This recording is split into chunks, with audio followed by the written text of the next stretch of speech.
Alright, so here we are with Blue Oyster Cult, The Revolution by Night, which is the fifth disc and the original album classics. You think after this being the fifth review out of this now, I remember the name. Alright, so I've covered out of this set the two live albums. I've covered the first two studio albums out of this set. Um, Fire of Unknown Origin I covered a while back, so you actually have to go looking back for it.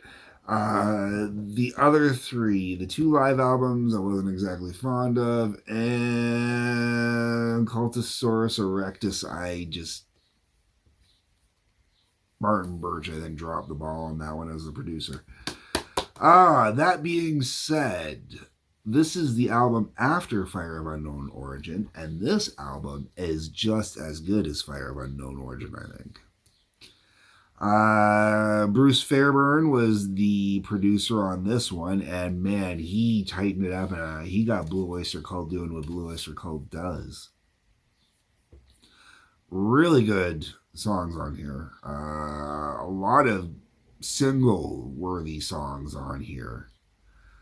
And the sound on here is really intriguing because it is a very modern-esque sound for the time. To the point where one of my complaints would be with the drums would be how they sound electric at points. Outside of that, though, let's just get in the songs, man. Like the album ends up with "Take Me Away." I think "Take Me Away" is a great song. Oh my god, fantastic song. I've liked it ever since I heard it on the Great Hits album. Just really catchy, singable chorus. You can crank it up, good riffing on it. Just cherry song. Eyes on Fire follows that up, and Eyes on Fire really could have been a single. It's as Blue Oyster culty as it is, it could have easily been a single, man. Really good tunes on, really good licks on that, really good lyrics on that. Really enjoying it. Shooting Shark. This is one of those songs that to this day I find it a weird Blue Oyster Cult song, but it's a really good Blue Oyster Cult song, man. There's just something very summary about it, you know, like uh, Shooting Shark. It's interesting because Shooting Shark really has a vibe to it that kind of reminds me a lot of Burning for You off of Fire of Unknown Origin. And it's weird how they're on the two different albums. It's almost like these two albums were written at the same time, but were under two different producers. It's kind of interesting that way.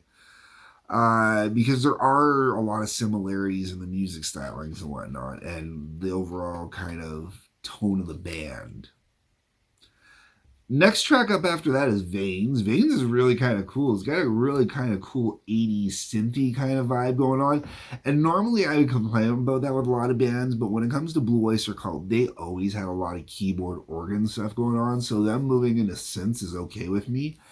And on Veins, it works out really well. I really enjoy it. Then we get Shadow of California. This is one that, once again, another good song that could have been a single. I thought was really good. Feel the Thunder, possibly the only song on this album that I would say is good while the album's playing, but when the album's not playing, I don't think about it. I haven't used that phrase in a while. That's really kind of how I feel about Feel the Thunder. It's not a bad tune, but you know, whatever. Let Go. Good tune again, man. This is just another really good single kind of tune that, you know, really should have been out there doing up the charts. Dragon Lady, great album cut. Really good album cut. And then you got Light Years of Love, which, while I'm not a ballady kind of guy, is another really good tune that really, I don't like where it is on the album, but I think really works and could have been another single.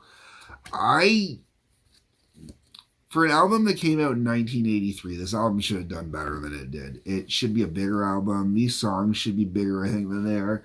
You know, because 83, we're talking about Come On, Feel the Noise, being a metal song that, you know, just busted out open on the charts. I mean, by today's standards, it's definitely not a metal song anymore, but it was at the time.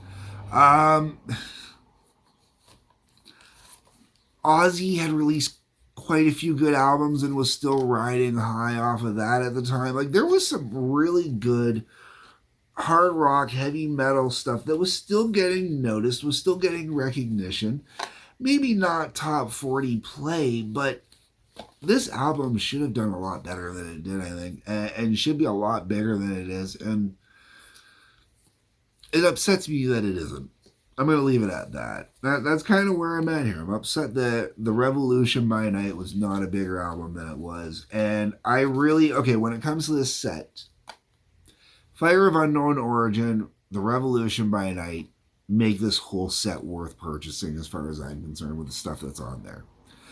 I got this set used. I think I paid $20 for it. Might have been $25. So you're looking at like $4 or $5 a disc.